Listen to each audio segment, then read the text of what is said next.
खूप कमी साहित्यामध्ये पण जास्त वेळ लागणारी ही लाडवांची रेसिपी आज मी तुमच्याशी शेअर करणार आहे.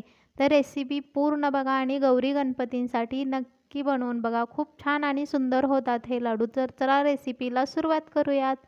तर मी इथे 1.5 किलो बेसन पीठ घेतलेलं आहे. त्याच्यासाठी आपल्याला 1.25 किलो साखर घ्यायची आहे.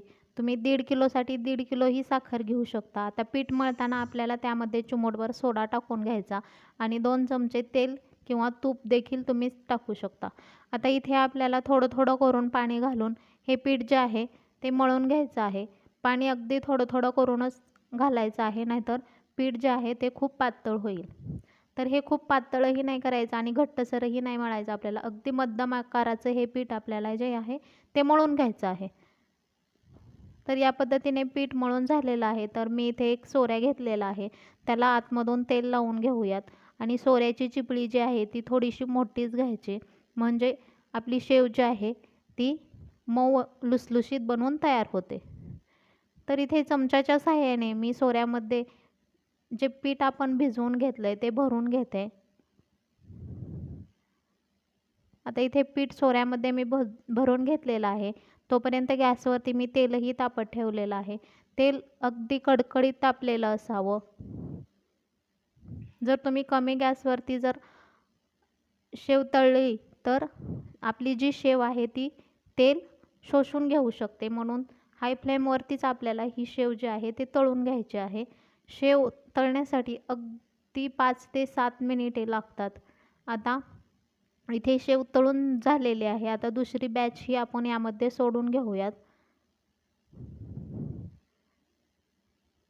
तर इथे मी दुसरी बॅच ही सोडून घेतलेली आहे आणि तिची या पद्धतीने पलटी करून घ्यायची आणि खालच्या बाजूने तळून घ्यायची. तर इथे शेव तळून झालेली आहे, तुम्ही पाहू शकता. अगदी मऊ लुसलुशीत, थोडीही तेलकट झालेली नाही आहे ही. आता थोडीशी शेव थंड झाली की अशा पद्धतीने हाताच्या साहाय्याने भोगा करून घ्यायची. मी ही मिक्सरला वाटून नाही घेतली, हातानेच भोगा केली आहे. तर 1.5 किलोसाठी आपण 1.25 किलो जी साखर घेतली होती त्याचा आपण इथे पाक बनवून घेऊयात. तर साखर भिजेल इतपतच आपल्याला पाणी घालायचं आहे, म्हणजे आपला पाक जो आहे तो झटपट तयार होईल. तर पाकामध्येच आपल्याला जी विलायची घेतली होती ती 4 ते 5 विलायच्या अशा फोडून घालायच्या आहेत, म्हणजे पाकाला विलायचीचा सुगंध आणि लाडवांनाही छान बसतो. तर इथे पाक जो आहे तो तयार होत आलेला आहे, तुम्ही पाहू शकता.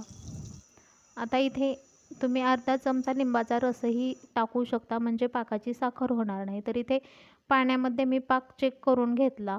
जर पाक जो आहे तो पाण्यामध्ये एका जागी स्थिर राहिला तर म्हणायचं की आपला पाक जो आहे तो तयार आहे. तर असा थोडा थोडा करून पाक आपल्याला यामध्ये ओतून घ्यायचा आहे. तर या पद्धतीने मी सर्व पाक यामध्ये ओतून घेते आणि छान असं हलवून घ्यायचं. तुम्ही पाहू शकता इथे सगळा पाक मी यामध्ये ओतून घेतलेला आहे. आता हे मिश्रण एकजीव झालं की मी याला 2 ते 2.5 तास असंच झाकून ठेवणार आहे आणि नंतरच याचे लाडू जे आहेत ते बांधण्यासाठी घेणार आहे.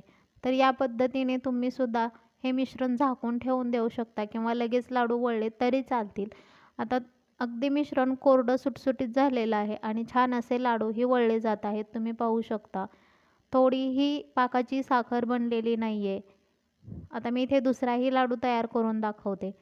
अगदी छान गोल गरगरीत हे लाडू बनवून तयार झालेले आहेत. तर 1.5 किलो बेसनामध्ये आपले 70 ते 75 लाडू सहज बनवून तयार होतात. तर रेसिपी कशी वाटली ही कमेंटमध्ये नक्की सांगा. धन्यवाद.